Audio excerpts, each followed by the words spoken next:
Pembacaan Alkitab pada malam hari ini terambil dari 1 Tawari 28 ayat 20 sampai dengan ayat yang ke-21.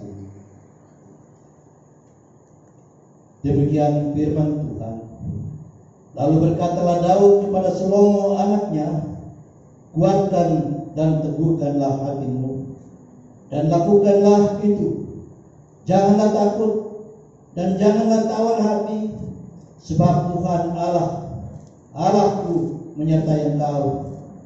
Dia tidak akan membiarkan dan meninggalkan engkau sampai segala pekerjaan untuk ibadah di rumah Allah selesai. Sesungguhnya rombongan para imam dan para orang Lewi ada untuk melakukan segala ibadah di rumah Allah. Dan ada beberapa sukarelawan yang ahli dalam setiap tugas yang dapat membantu engkau. Juga para pemimpin dan seluruh rakyat ini sebelumnya ada di bawah perintahmu. Demikianlah pembacaan Alkitab. Hendaklah firman Tuhan dengan segala kekayaannya menetap di antara kamu, dan ucaplah syukur kepada Allah.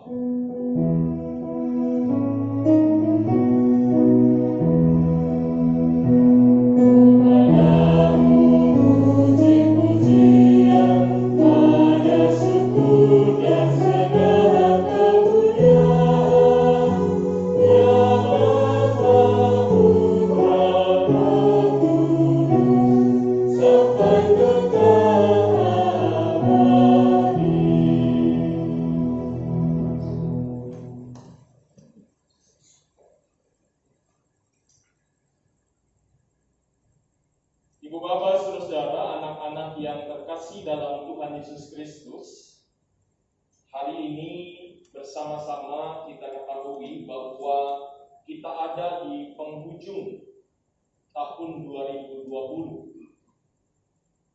Kalau tidak salah jam itu kurang lebih sekitar 4 atau ya hampir 5 jam lagi, tinggal 5 jam lagi, begitu ya, tinggal hampir 5 jam lagi kita akan memasuki tahun yang baru.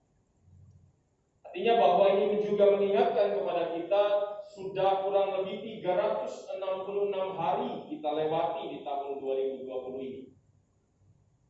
Jadi kalau ada yang mengatakan, kadang-kadang ada yang bilang ya, kalau sudah begini, momen-momen begini, ada yang bilang oh tanpa terasa begitu. Kita ada di penghujung tahun. Kalau saya berpikir ya enggak benar juga begitu ya pernyataan itu, karena memang saya percaya bahwa setiap kita pasti merasakan banyak hal sepanjang tahun ini. Jadi bukan tanpa terasa, tetapi ada banyak hal yang kita rasakan bersama-sama sepanjang tahun 2020 ini. Tahun yang mungkin menurut sebagian besar dari kita adalah tahun yang penuh dengan perjuangan, tahun yang penuh dengan pergumulan, bukan hanya buat kita sebagai umat Kristiani, tetapi juga bagi seluruh dunia. Karena tahun ini Bapak Ibu, mungkin kalau dikatakan kita ini hidup secara normal seperti biasanya itu hanya kurang lebih ya 4 atau 3 bulan di awal tahun ini. Kita masih menjalani, saya ingat mungkin masih pasca itu kita masih juga bisa merayakan dengan biasa-biasa saja begitu ya. Tetapi kita lihat bahwa setelah bulan-bulan 3 atau bulan 4 di tahun ini, mulailah ada banyak sekali kebiasaan-kebiasaan baru yang kita harus lakukan. Ada banyak hal yang tadinya tidak pernah kita pikirkan kita harus kerjakan. Salah satunya adalah kita membiasakan menggunakan masker kemanapun. Kalau dulu mungkin orang-orang nggak terbiasa, bahkan kadang-kadang ya mencoba untuk mengejek orang-orang yang pakai masker, ya sekarang kita harus pakai masker. Ya meskipun juga disadari bahwa masih juga ada orang-orang yang tidak mau melakukan ini karena mungkin tidak terbiasa, atau mungkin menganggap bahwa apa yang terjadi dalam kehidupan kita semua ini adalah hal yang sepele. saya harus juga selalu mengingatkan kepada kita semua bahwa pandemi ini benar-benar ada, penyakit ini benar-benar ada, virus ini benar-benar ada, dan sebagai buktinya ada begitu banyak orang yang harus meninggal dunia karena virus ini. Sehingga membuat kita tidak meremehkan, membuat kita tidak kemudian menganggap sepele kehadiran penyakit ini. Salah satunya paling tidak dengan membiasakan menggunakan masker. Ini baru salah satu dari hal yang kita lalui di tahun ini. Ada banyak hal yang harus kita juga lalui sepanjang tahun ini saat kita harus menghadapi tantangan-tantangan yang juga merupakan efek dari keberadaan pandemi virus COVID-19 ini. Ada orang yang harus kehilangan pekerjaan. Ada orang yang mungkin harus kehilangan keluarga, kehilangan saudara, sahabat, teman, kehilangan penghasilan, kehilangan kesempatan untuk bisa bekerja. Banyak hal lagi yang terjadi di tengah-tengah kehidupan bangsa ini, bahkan seluruh dunia yang juga kita rasakan, yang membuat kita juga bergumul. Jadi saya selalu berpesan kalau hari ini, sampai saat ini masih ada Bapak Ibu Saudara yang masih memiliki pekerjaan, bersyukurlah dengan pekerjaan itu. Karena ada banyak orang yang harus kehilangan pekerjaan. Ada banyak orang yang tidak bisa kemudian menghidupi keluarganya. Demikian juga kita harus juga bersyukur kalau sampai detik ini kita masih memiliki keluarga dan sahabat, teman-teman yang mungkin tidak terdampak dengan virus ini. Artinya bahwa hal ini selalu kita rasakan sepanjang tahun ini, dan inilah yang membuat kita bergumul bersama-sama. Hidup kita tidak mudah di tahun 2020 ini. Dan kita semua hari ini tiba di penghujung tahun, kita ada dalam keberadaan kita, hanya satu hal yang harus kita sampaikan dalam kehidupan kita, yaitu mengucap syukur kepada Tuhan. Mengucap syukur kalau sampai saat ini kita masih ada dalam keberadaan kita. Ini menjadi bukti bahwa penyertaan Tuhan ada dalam kehidupan kita masing-masing. Sehingga saat kita melihat tahun 2020 ini, tidak hanya kita isi dengan keluhan, tidak hanya kita isi dengan kekecewaan, tidak hanya kita isi dengan kemarahan, tidak hanya kita isi dengan keputusasaan, tetapi kita juga isi dengan ucapan syukur. Berterima kasih kepada Tuhan, karena kita masih diberikan kesempatan menikmati kehidupan bersama-sama dengan Tuhan. Jadi ini mengingatkan kita, meskipun ada pergumulan, meskipun ada tantangan, ada duka cita, ada kehilangan, ada banyak sekali hal yang kita harus alami, kita tetap harus bersyukur. Kita tetap harus berterima kasih kepada Tuhan. Dan itulah yang membuat kita hari ini berkumpul bersama-sama kembali di rumah Tuhan ini. Ya, meskipun berbeda dengan malam Natal dan Natal kemarin, begitu ya, di mana jemaat penuh di gereja ini, tapi hari ini ya, saya nggak tahu juga, sudah nggak banyak lagi yang hadir. Ya mungkin karena tamu-tamu jemaat juga sudah mulai pulang, begitu ya. Keluarga kita sudah nggak ada lagi bersama-sama dengan kita, sudah kembali ke rumah masing-masing. Ya, inilah kita. Mudah-mudahan sih kita nggak seperti lagu ya. Ada lagu kan nyanyinya, aku masih seperti yang dulu. Mudah-mudahan nggak begitu terus. Mudah-mudahan bahwa pada saat kita memasuki tahun, di akhir tahun ini, ada sebuah resolusi, ada sebuah hal yang lebih baik yang akan kita lakukan. Sehingga kita nggak menjadi orang-orang yang selalu maunya seperti dulu lagi. Kadang-kadang ada orang yang bilang kalau orang yang selalu pakai dulu nggak pernah berubah itu Alkitabiah, Pak Pendeta. Kenapa? Karena Yesus juga nggak pernah berubah dari dulu, sekarang sampai selama-lamanya. Kadang-kadang ada orang berpikir begitu. Tapi ya biarlah, bahwa hari ini kita bersama-sama berkumpul, ada sukacita, ada ungkapan syukur kita naikkan kepada Tuhan. Dan hari ini juga dalam persekutuan kita kembali akan belajar firman Tuhan. Firman yang akan memberkati kita di tahun ini, di akhir atau di penghujung tahun ini. Firman yang diambil dari satu bagian yang merupakan sebuah pesan terakhir dari seorang Daud kepada Salomo. Jadi bacaan firman Tuhan di ayat 20 dan 21 ini adalah bagian dari pasal 28 yang isinya semua itu adalah pesan terakhir Daud kepada Salomo. Sebuah pesan seorang bapak yang menyadari bahwa waktunya tidak lama lagi. Sebuah pesan yang dinanti-nantikan bagi orang-orang yang memang selalu menantikan kalau ada momen-momen seperti ini.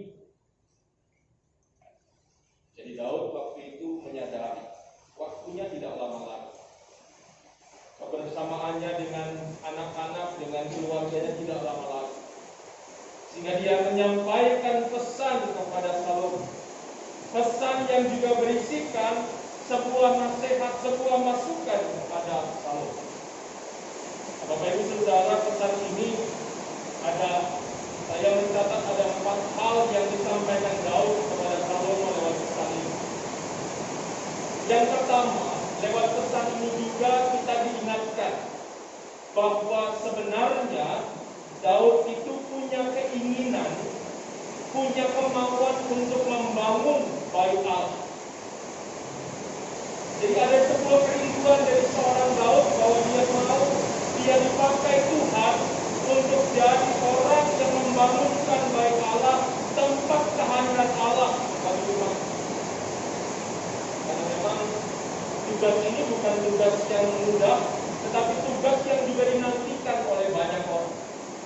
Adalah kehormatan kalau seseorang bisa dipakai Tuhan membangun bait Allah, membangun rumah Tuhan. Seharusnya juga ini menjadi sebuah teladan buat kita juga ya. Kalau kita mau membangun rumah Tuhan, membangun gereja kita, harusnya itu jadi kehormatan kita, harusnya jadi sukacita kita. Sehingga kita kalau diminta membangun gereja kita ini, kita dengan penuh sukacita kita mau memberikan diri kita. Itu kalau kita memahami seperti Daud memahami rumah Tuhan.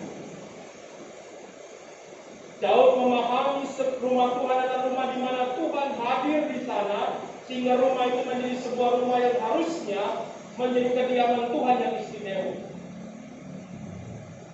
Nah, seharusnya kita juga seperti ini. Ini yang selalu juga saya ingatkan kepada Bapak Ibu.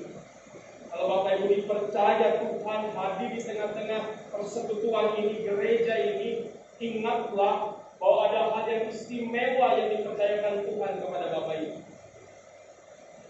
Sehingga harusnya kita benar-benar punya semangat, punya keinginan untuk membangun rumah ini, membangun tempat ini. Sama seperti Daud memahami, dia sangat menginginkan bahwa dia dipakai Tuhan. Dia ingin betul bahwa dialah orang yang akan membangun bait Tuhan ini. Tetapi dari pesan ini juga kita belajar mengetahui bahwa ternyata keinginan Daud tidak berjalan sesuai dengan yang dia harapkan. Keinginan yang luar biasa tadi, sebuah hal yang dia inginkan tadi tidak terwujud karena Tuhan tidak mengizinkan dia. Tuhan tidak mengizinkan dia karena memang Tuhan menyadari kelemahan dan keterbatasan Daud. Dosa-dosa yang dilakukan Daud yang menghalangi anugerah Tuhan sehingga dia bisa membangun bait Allah. Jadi ini juga sesuai ya dengan apa yang juga Tuhan firmankan, bahwa terkadang atau seringkali dalam kehidupan kita dosa-dosa kita lah yang menghalangi berkat Tuhan hadir dalam kehidupan kita. Jadi jangan sepelekan dosa, jangan sepelekan kejahatan, jangan sepelekan perbuatan-perbuatan yang tidak baik, karena itu bisa menghalangi berkat Tuhan dalam kehidupan kita. Ini yang kau rasakan. Dia mengalami ini. Karena perbuatan dosanya itu dia tidak diizinkan Tuhan. Meskipun kita juga tahu ada banyak hal yang sudah dilakukan Daud. Tapi itu semua tidak cukup buat Tuhan untuk mengizinkan Daud mendapat kehormatan untuk membangun bait Allah. Nah, lewat pesan ini Daud menyadari itu semua. Dia tidak menjadi sosok yang memaksakan diri. Ya, mungkin kalau dia memaksakan diri kan mungkin bisa saja ya. Coba-coba, mencobai Tuhan. Seperti kadang-kadang kita lakukan kan, mencobai Tuhan. Bisa saja dia lakukan ini. Coba-cobalah begitu ya. Meskipun Tuhan nggak mau, biarlah saya coba-coba. Kadang-kadang manusia kan senangnya juga begitu, coba-coba. Bahkan mencobai Tuhan. Contoh sederhana kan saya sering kasih contoh ya, hal sepele gitu ya Bapak Ibu. Kalau sudah tahu punya sakit gula, jangan juga sering minum minuman manis. Kalau punya kolesterol, jangan suka makan makanan RW dan lain-lain. Itu kan mencobai Tuhan. Seringkali kalau dibilang nggak apa-apa Pak Pendeta, sudah didoakan, enak banget ya. Kalau sakit terus nyalain Tuhan. Kadang-kadang di manusia begitu. Tapi kita lihat bahwa Daud tidak seperti itu. Dia tidak mencobai Tuhan. Dia menyadari kalau Tuhan sudah mengatakan itu, dia menyadari inilah kelemahan saya, inilah keterbatasan saya. Lewat pesan ini Daud juga mengakui kelemahan ini, mengakui kesalahannya di hadapan Tuhan. Sebuah hal yang kadang-kadang jarang dilakukan oleh banyak orang. Kita juga seperti manusia. Manusia ini seringkali tidak mau mengaku kalau dia salah. Jangankan dia benar begitu ya, kalau salah pun dia nggak mau mengaku salah. Takut direndahkan orang, takut dipandang orang jelek. Sehingga seringkali kita tidak mengakui kesalahan kita. Sehingga kita juga seringkali tidak mengucapkan dan tidak gampang mengucapkan kata maaf dalam kehidupan kita. Karena kita tidak mau dilihat orang jelek. Karena kita tidak mau orang melihat kelemahan kita. Tapi hari ini Daud memperlihatkan bagaimana di tengah-tengah sosok seorang Daud yang luar biasa, dia tetap mengaku. Dia tetap menyadari saya ini bukan orang yang akan membangun bait Allah. Saya orang yang tidak diizinkan Tuhan. Dan saya mau ikut apa yang Tuhan mau. Itu pesan yang ketiga berarti. Lewat pesan ini juga Daud menyatakan diri bahwa dia mengikuti apa maunya Tuhan, bukan maunya diri sendiri. Dia menerima apapun yang Tuhan kehendaki dalam kehidupannya. Dalam bahasa Jawa mungkin ini sama nilainya dengan kata artinya dengan kata legowo. Dia menerima kalau dia tidak diizinkan Tuhan. Dia menerima kalau saat itu dia tidak bisa mendirikan bait Allah itu. Meskipun dia sudah berusaha, meskipun dia punya kemampuan itu, karena Tuhan tidak mengizinkan, dia terima itu. Dia mau mengikuti rencana Tuhan. Dia mau mengikuti rancangan Tuhan dalam kehidupannya, bukan rancangan dirinya sendiri. Sikap ini yang juga harus kita miliki dalam kehidupan kita. Kalau tadi di awal saya katakan di tahun 2020 ini banyak hal terjadi dalam kehidupan kita yang mungkin membuat kita tidak bisa melakukan apa yang kita harapkan, apa yang kita rencanakan. apa yang kita inginkan, kita belajar dari Daud, terimalah itu sebagai bagian dari rancangan Tuhan dalam hidup kita. Jangan kemudian kita mau semuanya kita atur dengan keinginan kita. Kita atur dengan kemauan kita. Karena seringkali kita lakukan itu. Seringkali dalam kehidupan kita sebagai umat Tuhan, kita tidak ikut maunya Tuhan. Tapi sebaliknya, kita seringkali mau mengatur Tuhan untuk mengikuti maunya kita. Hari ini kita belajar dari Daud. Belajar bahwa hidup kita ini seringkali tidak berjalan sesuai dengan apa yang kita kehendaki, apa yang kita rencanakan. Tapi kita percaya bahwa hidup kita juga selalu ada dalam rancangan Tuhan yang besar. Rancangan yang disebut sebagai rancangan damai sejahtera, bukan rancangan kecelakaan. Sehingga kita belajar menerima apapun yang Tuhan rencanakan itu. Menerima bukan berarti kita diam saja, begitu. Karena kadang-kadang juga ada yang memahaminya salah. Oh ya sudahlah, kalau semuanya sudah direncanakan Tuhan, kita diam-diam saja. Kita nggak usah ngapa-ngapain. Kalau Tuhan sudah merancangkan semuanya buat kita, sudah kita duduk manis saja. Nggak usah berusaha, nggak usah bekerja. Kita tunggu saja rencana Tuhan. Mungkin Tuhan sediakan semuanya. Uang kita, makanan kita langsung Tuhan berikan buat kita. Kadang-kadang ada juga berpikir begitu. Sehingga dalam kehidupannya ya sudah nggak mau ngapa-ngapain, nggak mau usaha, nggak mau berpikir panjang buat kehidupan, buat anak-anaknya, buat keluarganya. Ya sudahlah, saya terima saja semuanya. Biar saja Tuhan rencanakan semuanya. Saya ikuti, saya udah diam duduk manis saja. Cara kerja Tuhan nggak seperti itu. Tuhan bisa saja, selalu saya ingatkan, Tuhan bisa saja memberikan berkat sama Bapak Ibu langsung dikasih nih uang turun dari langit, bisa. Tapi Tuhan tidak pernah mengajarkan kita seperti itu. Yang ada adalah kita harus berusaha, kita harus bekerja, kita harus mengupayakan segala sesuatu dan merencanakan semuanya, menyerahkan semuanya kepada Tuhan. Itu yang harus kita lakukan. Saat kita memahami ada rancangan Tuhan, mari kita terima itu dengan penuh syukur. Mari kita terima itu meskipun itu tidak sesuai dengan rancangan kita.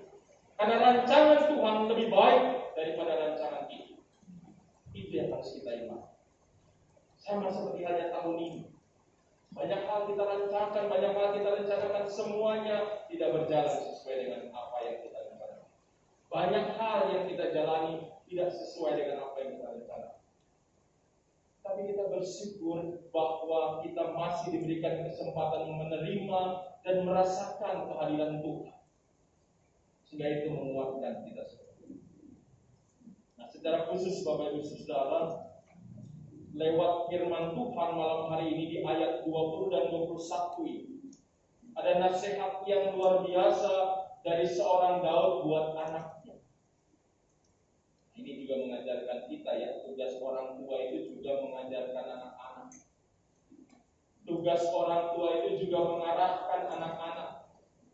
Tugas orang tua bukan cuma sekedar bikin anak, tetapi kemudian dibiarkan saja. Tapi tugas orang tua harus merencanakan segala sesuatu buat anak-anak. Nah, itu yang juga dilakukan Daud. Dia sadari tugas itu.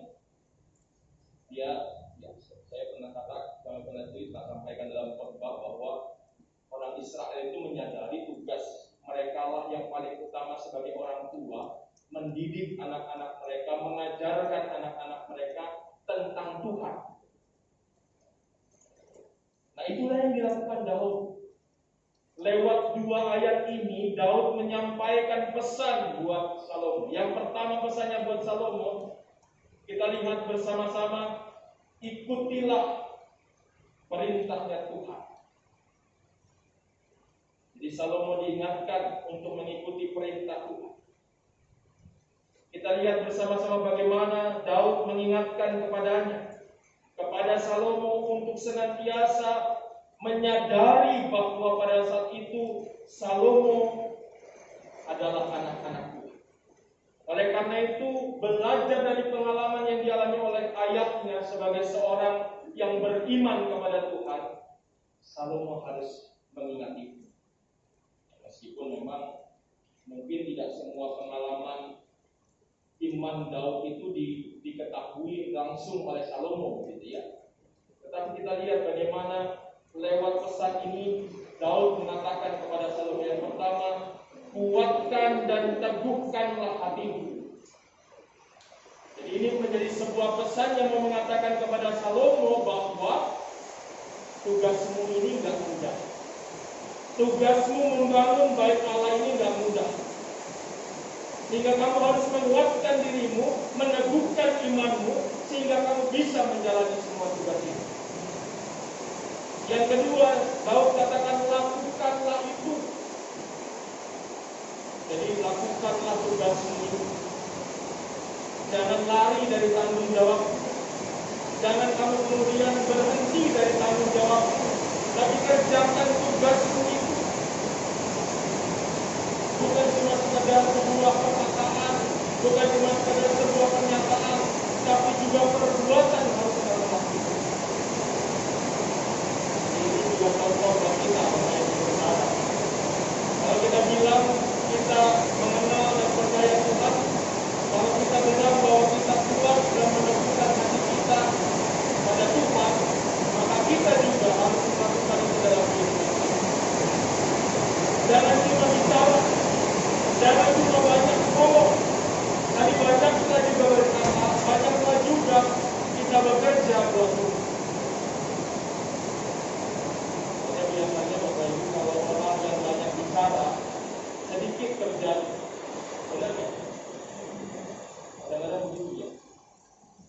Tapi kalau orang banyak bekerja, ya sedikit juga bicara. Tapi juga ada yang banyak bekerja, banyak bicara. Tapi ya macam-macam. Tapi yang jelas umumnya begitu ya. Kalau orang banyak bicara, sedikit kerja. Jadi kita lihat bahwa Daud mengajarkan Salomo jangan begitu.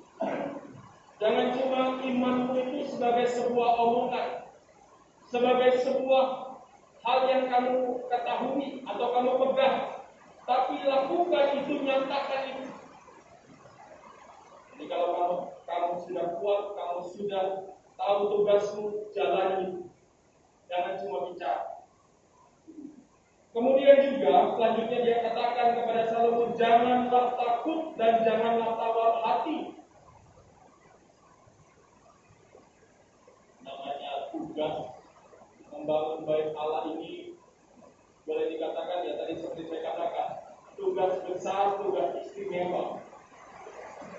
Tidak banyak orang yang mampu melakukan ini. Jika dari awal Daud katakan jangan takut, jangan tawar hati, kamu pasti bisa. Ini diingatkan kepada Salomo